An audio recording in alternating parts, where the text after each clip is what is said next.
कहानी शुरू होती है और हम देखते हैं एक लड़की को जो बर्फ वाले इलाके में मौजूद हो और उस इलाके का नाम होता है नॉर्वे। वो लड़की वहां से भाग रही होती है, ऐसे लगता है अपनी जान बचा के भाग। वो अपनी जान बचाकर ही भाग रही होती है क्योंकि उसके पीछे ज़ॉम्बीज लगे। इतनी कोशिश के बाद भी वो अपनी जान नहीं बचा सकती क्योंकि वो ज़ॉम्बीज उसको पकड़ लेते हैं और मार देते हैं। उसके बाद हम देखते हैं कि एक गाड़ी में 7 लोग होते जो आपस में फ्रेंड्स होते। वो कहाँ जा रहे होते? वो दरअसल अपने एक फेस्टिवल यानी ईस्टर वेकेशन को सेलिब्रेट करने जा रही हो और जिस जगह वो जाते हैं उसका नाम होता है ऑक्सफोर्ड। उन्हें जिस जगह पर जाना था वो पहाड़ों के बिल्कुल पीछे था जहाँ पर वे गार्ड की दोस्त होती है, उसका कैबिन होता है और उन लोगों को वहां पर स्टे करना होता है। और जिस रास्ते से वो लोग जा रहे थे उसके ऑपोजिट रास्ते से वो लड़की भी अपने कैबिन में पहुंचने वाली। और जैसे ही वो लोग ऑक्सफोर्ड में दाखिल होते हैं वो अपनी कार को वहीं पर खड़ा कर देते हैं क्योंकि गाड़ी आगे जाने की जगह मौजूद नहीं हो क्योंकि वो एक बर्फानी और पहाड़ी इलाका होता है। उसके बाद हम देखते हैं कि गॉड अपनी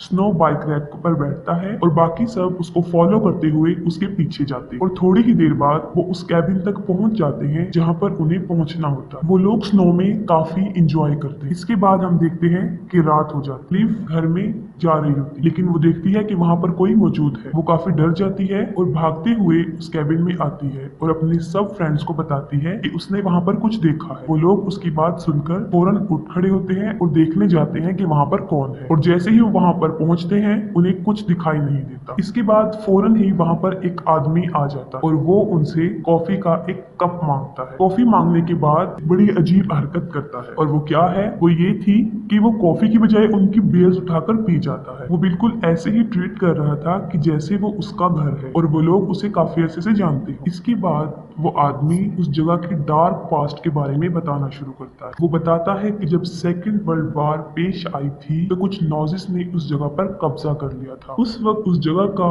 जो इंचार्ज था वो था कर्नल एंजो। तो नॉजिस लोगों ने 3 साल तक वहां पर मौजूद आम लोगों का जीना काफी मुश्किल किया, लेकिन उसके बाद उन्हें अपनी शिकस्त दिखाई देने लगी और जब उन्हें महसूस हुआ कि वो लोग हार जाएंगे तो वो लोग वहां से भाग गए और वहां के लोगों पर उन्होंने काफी मुश्किल हालात पैदा और वो लोग काफी गुस्से में थे। उन लोगों ने उनको पकड़कर मार डाला और उनकी जो सोल्जर्स थी वो भी वहां पर भाग गए और इसके बाद उनका कैप्टन था वो भी वहां से भाग निकला था, लेकिन वहां पर इतनी सर्दी थी कि वो उस सर्दी की वजह से मर गया। वो कहता है कि मुझे यकीन है कि आज भी इस जगह पर बहुत सी एवल पावर्स मौजूद और मैं चाहता हूँ कि वो कभी भी ना जागे। इस बात पर उन 7 में से मौजूद रॉय जो होता है वो उस आदमी पर हंसता है और उसका मजाक बनाना शुरू करता है। वो कहता है कि हम इन बातों को नहीं मानते क्योंकि हम मेडिकल स्टूडेंट्स, और साथ में वो ये भी कहता है कि हम नहीं जानते कि इन एवल्स को या उनकी पावर को खत्म करने का क्या इलाज। ये सुनकर वो आदमी शदीद गुस्से में आ जाता है और उस गुस्से के आलम में वो उसको पकड़ लेता है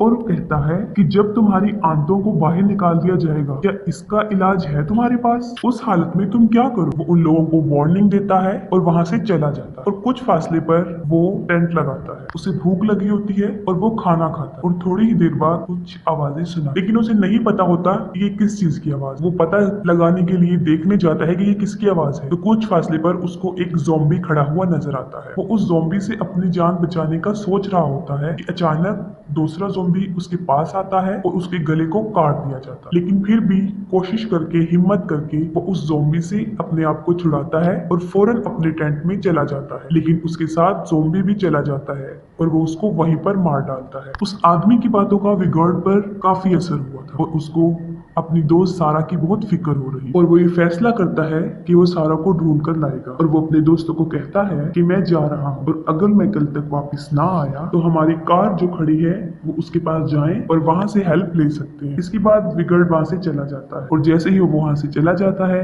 वो सब लोग फिर अपनी इंजॉयमेंट में लग जाते हैं क्योंकि कोई भी उस आदमी की बात को सीरियस नहीं ले रहा था। और दूसरी तरफ विगार्ड सारा को ढूंढ रहा होता है और ढूंढते ढूंढते वो उसी आदमी के टेंट के पास पहुंच जाता है। वो वहां पर रुकता है, उसके टेंट के अंदर जाता है और देखता है कि वही आदमी वहां पर मरा हुआ है जिसको बहुत बेरहमी से मारा गया और साथ ही उसको वहां पर फूड स्ट्रक्चर मिलते, पाँव के निशान जिसके अंदर काफी खून पड़ा होता है। वो कहाँ जा रहे थे उसे नहीं पता था, लेकिन वो पाँव के निशान काफी ज्यादा थे इसीलिए वो उनका पीछा करता हुआ चला जाता है। उसका पाँव एक गड्ढे में फंस जाता है और वो वहाँ पर गिर जाता है। और साथ ही दूसरी तरफ सब लोग कैबिन में मौजूद होते और अचानक उनकी नजर एक बॉक्स पर पड़ती। वो लोग उस बॉक्स को खोलते हैं और खोलते ही वो सब काफी हैरान हो जाते। उस बॉक्स में क्या था? वो पूरा गोल्ड से भरा हुआ था। वो सोना वहाँ पर कहाँ से आया था? उनके जहन में फौरन वही बात आई थी नॉजिस वाली। ये वही सोना था जो वो नॉजिस चोरी करके भाग रहे थे। लेकिन इस पर मार्टिन कहता है कि नहीं,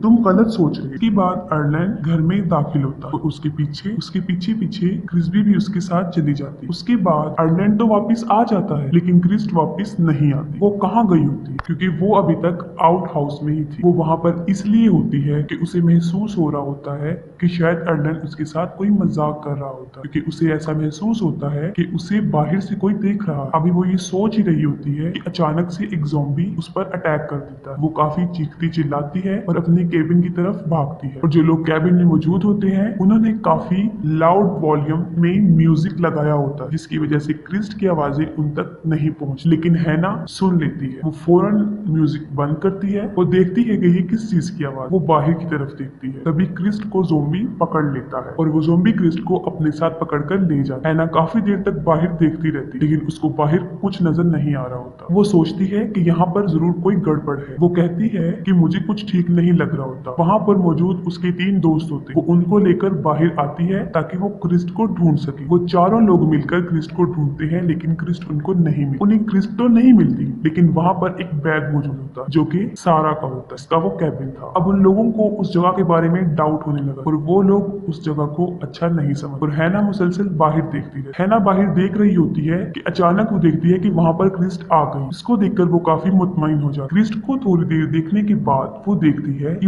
वो सिर्फ क्रिस्ट का सर था। वो काफी डर जाती है और डर जाने की वजह से वो जोर से चिल्लाने लगती। लिव फौरन भाग कर आती। वो देखती है कि हैना क्यों चिल्ला। ये देखते हुए वो भी बाहर को देखती है, लेकिन उसको बाहर कुछ भी दिखाई नहीं दे रहा होता। लिव बाहर देखती है तो साथ ही एक ज़ॉम्बी उसके बालों को मजबूती से पकड़ लेता है। वो काफी चीखती चिल्लाती है। सब लोग उसकी मदद के लिए आते हैं और बड़ी मुश्किल से वो ज़ॉम्बी से उसके बालों को छुड़ाते हैं और फौरन दरवाजे को बंद कर देते। वो ज़ॉम्बीज इतने ताकतवर थे और इतने ज्यादा थे तादाद में कि वो चारों तरफ से अंदर आने की कोशिश कर रहे कि देखते हुए हैना एक ज़ॉम्बी का हाथ काट देती। इसी वक्त उनको पता चलता है कि ये नॉजिस ज़ॉम्बीज हैं। आयरलैंड काफी डर जाता है और वो सब लोगों को कहता है कि वो सब अपना ख्याल रखें कि कहीं कोई ज़ॉम्बी उनको नुकसान ना पहुंचा। वो उन लोगों को मूवी का कोई ट्रिक बता रहा होता है कि जिससे उनकी जान बच सकती है। ठीक उसी वक्त एक ज़ॉम्बी आता है और उसके सर को पकड़ लेता है और 2 टुकड़ों में तकसीम कर देता है। और दूसरी तरफ हमें दिखाया जाता है कि विगार्ड जो कि गिर गया था बेहोशी के आलम में, अब उसे होश आ गया था और वो देखता है कि वो तो एक केव में फंसा हुआ है। वो वहां से एक लकड़ी उठाता है, उसको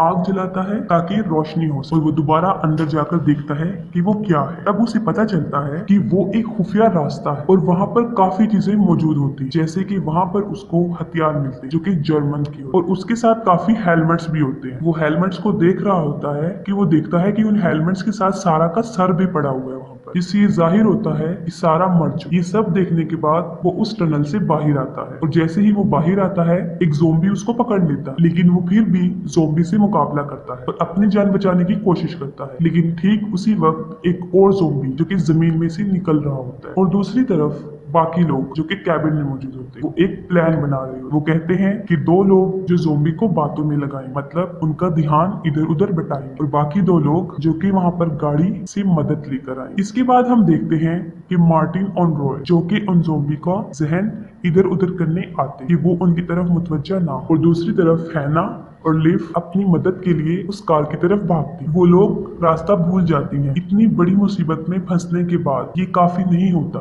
कि फौरन वहां पर ज़ॉम्बीज आ जाते। वेगार्ड जो कि उन ज़ॉम्बीज का मुकाबला कर रहा था उन दोनों ज़ॉम्बीज को मार डालता है और साथ ही वो ज़ॉम्बी उसे पकड़ लेता है और वो दोनों नीचे गिर जाते हैं। उस ज़ॉम्बी के साथ एक रस्सी होती है। वेगार्ड उसको पकड़ के उस ज़ॉम्बीज के साथ नीचे गिर जाता है और लटका रहता है। ज़ॉम्बी और वेगार्ड रस्सी के साथ लटके होते हैं और ज़ॉम्बी वेगार्ड की गर्दन पर काट लेता है, लेकिन वो फिर भी अपनी जान बचा लेता है और वहां से ज़ॉम्बी को नीचे फेंक देता है और रस्सी को ऊपर की तरफ खींचते हुए अपनी जान बचाने की कोशिश करता है। और दूसरी तरफ हैना और लिव जो कि अपनी मदद को गई, वो भी ज़ॉम्बीज का मुकाबला कर रही होती हैं, लेकिन लिव उनका मुकाबला नहीं कर सकती और ज़ॉम्बीज उसे पकड़ लेते हैं और चीर-फाड़ करके उसको मार डालते। लेकिन मरने के साथ साथ वो एक इलेक्ट्रिक स्ट्रिक लेती है और उन सारे ज़ॉम्बीज को मार देती है। ये देखकर उन ज़ॉम्बीज का कैप्टन कर्नल हर्ट्जब भी वहाँ पर आ जाता है। हैना उस जगह की टॉप पर खड़ी होती है। वो देखती है कि ये मदद कहाँ से ली जाए। जब उसे कुछ समझ नहीं आ रही होती तो वो बर्फ को ही तोड़ना शुरू कर देती है। बर्फ टूट जाती है और एक ज़ॉम्बी जो उसके पीछे पड़ा था वो उसके साथ नीचे गिर जाती है और अपनी जान बचा ले। उसकी जान तो बच जाती है लेकिन वो बेहोश हो जाती है और जब उसको होश आता है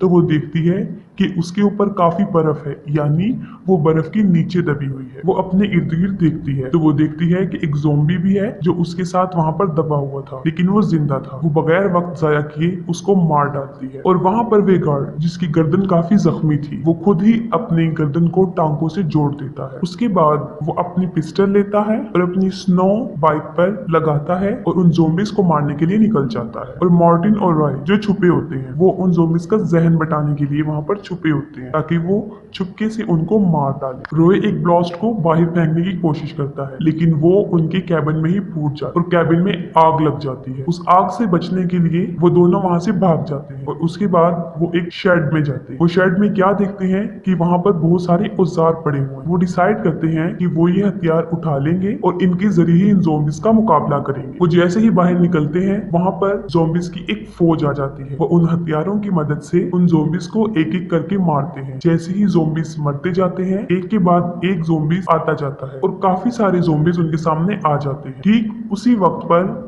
वेगार्ड वहां पर पहुंच जाता है और वो अपनी मशीनी गन से चारों तरफ फायर करता है और सारे ज़ॉम्बीज को मार डालता है। इसके बाद और ज़ॉम्बीज आते हैं लेकिन वेगार्ड उनको मारता जाता है, लेकिन उसके बाद उसके साथ बहुत बुरा होता है। काफी सारे ज़ॉम्बीज अचानक उस पर हमला कर देते हैं और उसके हाथ पांव को तोड़ देते हैं। इस सारे आलम को उसके दोनों दोस्त भी देख रहे हैं और मार्टिन काफी गुस्से में आ जाता है और गुस्से में वो उन ज़ॉम्बीज को अंधाधुंध मारना शुरू कर देता है। जब वो ज़ॉम्बीज को मार रहा होता है तो ठीक है ना उसी वक्त पर वहां पर पहुंच जाती है और वो भी गार्ड के पीछे खड़ी होती है। वो समझता है कि वो भी एक ज़ॉम्बी है और वो फौरन उस पर भी अटैक कर देता है और उसकी गर्दन पर कुल्हाड़ा मार देता है। वो काफी जख्मी हो जाती है और वो मरना शुरू हो जाती है। मार्टिन जब ये देखता है तो वो काफी सैड हो जाता है, लेकिन ये वक्त उनके अफसोस करने का नहीं था बल्कि जान बचाने का था, क्योंकि उसके सामने काफी सारे ज़ॉम्बीज की एक फौज खड़ी हुई। मार्टिन उनको मार रहा होता है। उन ज़ॉम्बीज में से एक ज़ॉम्बी उसके हाथ पर अटैक करता है और उसे मारता है। जब वो ज़ॉम्बी उसके हाथ पर काट रहा होता है तो उसको फौरन उस आदमी की बात याद आती है और वो फौरन कुल्हाड़ी लेकर अपने हाथ को काट देता है। हाथ को काटने के बाद वो काफी खुश दिखाई देता है क्योंकि वो इस बात पर खुश होता है कि अब वो भी उनकी तरह ज़ॉम्बी नहीं बनेगा। वो वहां खड़ा होता है और फौरन एक ज़ॉम्बी जमीन से निकलता है और उसको दांतों से मार डालता है, लेकिन फिर भी वो अपनी जान बचाने की कोशिश करता है। वो चीखता चिल्लाता रहता है, वो गुस्से में होता है और वो पाँव से उस ज़ॉम्बी को मारना शुरू कर देता है। वो सारे ज़ॉम्बीज को मार देता है, सिर्फ जो रह जाता है वो होता है हर्ज़ोग। वो सोचते हैं कि हम फौरन हर्ज़ोग को मार दें और अपनी जान छुड़ा के वहां से भाग, लेकिन हर्ज़ोग मुंह खोलता है और मुंह से कुछ बोलना शुरू कर देता है जिससे सारी जमीन हिलने लगती है। वो मुंह से बोलता रहता है, जमीन हिलती जाती है और एक एक करके उस जमीन में से वो मुर्दा ज़ॉम्बीज उठ रहे थे और फिर से एक फौज बन गई। उन लोगों को लगता है कि अब वो काफी मुश्किल में है, इसलिए वो दोनों वहां से अपनी जान छुड़ाकर भागने की कोशिश करते हैं। हर्ज़ोग देखता है कि उसके पाँव के पास एक हथौड़ी पड़ी है। वो लोग भागते हैं और रॉय का पाँव किसी झाड़ी में फंस जाता है और फौरन हर्ज़ोग उसके पास पहुंच जाता है। साथ ही उसका दोस्त हर्ज़ोग के सर में हथौड़ा मारता है। जब वो हर्ज़ोग को मार रहा होता है तो वहाँ झाड़ियों में मौजूद एक टहनी उसके पेट में चली जाती है और उसकी सारी आंतड़ियां बाहर आ जाती है। वो फौरन रॉय के पास जाता है, उसकी पॉकेट में हाथ डालता है और वहां से एक घड़ी निकालता है और फौरन सोच में पड़ जाता है, यानी उसकी जहन में क्या चल रहा है। वहां से भागता है और उसी कैबिन की तरफ जाता है जहाँ पर वो रह रही होती है। वो देखता है कि कैबिन बुरी तरह जल रहा है। वो फौरन कैबिन में दाखिल होता है। किसी तरह वो उस खजाने को जिसमें गोल्ड था उस बॉक्स को उठाता है और इसके बाद वो उन ज़ॉम्बीज के कैप्टन को वो पकड़ा देता है, जिससे वो काफी पुरसुकून लगते हैं। इसके बाद मार्टिन अपनी जान छुड़ा के वहां से निकलता है और अपनी कार के पास आ जाता है और जैसे ही वो वहां पर पहुंचता है वो गाड़ी के अंदर बैठ जाता है और वो गाड़ी स्टार्ट कर रहा होता है कि फौरन उसकी जेब से वही वाला कॉइन जो हैना ने चोरी से डाला था नीचे गिर जाता है और फौरन उसके सामने हर्ज़ोग आ जाता है जो कि बुरी तरह चिल्ला रहा होता है और वो उसका शीशा तोड़ने की कोशिश करता है और इसके बाद मूवी द एंड हो जाती है।